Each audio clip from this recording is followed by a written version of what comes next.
एक गांव में अर्जुन नाम का एक लड़का रहता था। अर्जुन पढ़ाई में बहुत होशियार था और सब उसकी बुद्धि और तेज दिमाग की तारीफ करते थे। लेकिन अर्जुन की एक बड़ी कमजोरी थी, वह समय का सही उपयोग नहीं करता था। वह अपना ज्यादातर समय दोस्तों के साथ खेलने, मोबाइल पर गेम खेलने और बेकार की बातों में बिताता था। उसके माता पिता ने कई बार उसे समय की कीमत समझाने की कोशिश की, लेकिन अर्जुन को यह बात समझ नहीं आती थी। वह हमेशा सोचता, मेरे पास बहुत समय है, सब कुछ बाद में कर लूंगा, अभी तो मजे करने दो। एक दिन स्कूल में वार्षिक परीक्षा के नतीजे आए। इस बार अर्जुन के नंबर बहुत कम आए, जितनी उम्मीद थी उससे बहुत नीचे। जिस अर्जुन की टीचर तारीफ करते थे वही अब निराश हो गए। यहाँ तक कि उसके दोस्त भी उससे दूर होने लगे। घर लौटकर अर्जुन ने अपने माता पिता को रिपोर्ट कार्ड देखते हुए निराश देखा।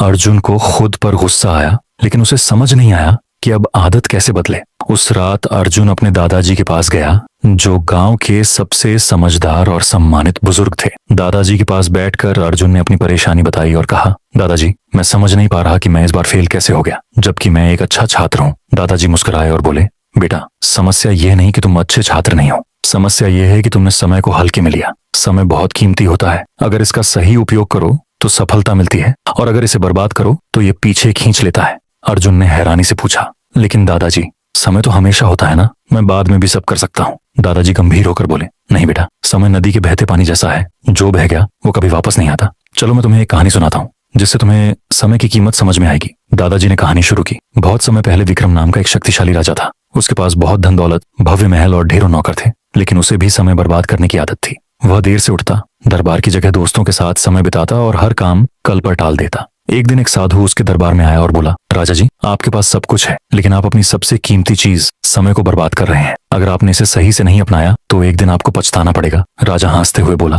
मेरे पास बहुत समय है, मैं जब चाहूं तब कर सकता हूँ। साधु ने चेतावनी दी, समय को हल्के में मत लो, ये सबसे बड़े राजाओं को भी बर्बाद कर सकता है। लेकिन राजा ने बात नहीं मानी। सालों बीत गए, राजा बूढ़ा हो गया, उसका स्वास्थ्य बिगड़ गया, सेना हारने लगी और जनता का विश्वास भी खो गया। तब राजा को समझ आया कि उसने अपना समय बेकार की चीजों में गंवा दिया। वह उस साधु को ढूंढने निकला, लेकिन वह कहीं नहीं मिला। अब राजा को पछतावा हुआ, लेकिन तब तक बहुत देर हो चुकी थी। उसने समझा कि असली खजाना तो समय है। ये कहानी सुनकर अर्जुन सोच में पड़ गया। उसे पहली बार महसूस हुआ कि उसने कितना कीमती समय बर्बाद कर दिया। उसने पूछा, दादाजी, क्या मैं अब भी अपना जीवन बदल सकता हूँ? दादाजी मुस्कुराकर बोले, बिल्कुल बेटा, समय का चक्कर कभी रुकता नहीं। अगर आज से तुम समय का सही उपयोग करना शुरू करो तो तुम्हें सफल होने से कोई नहीं रोक सकता। लेकिन याद रखना, जो काम आज कर सकते हो उसे कल पर मत टालो। उस दिन के बाद अर्जुन ने संकल्प लिया कि वह समय का सही उपयोग करेगा। उसने एक दिनचर्या बनाई, हर काम के लिए समय तय किया। वह सुबह जल्दी उठने लगा,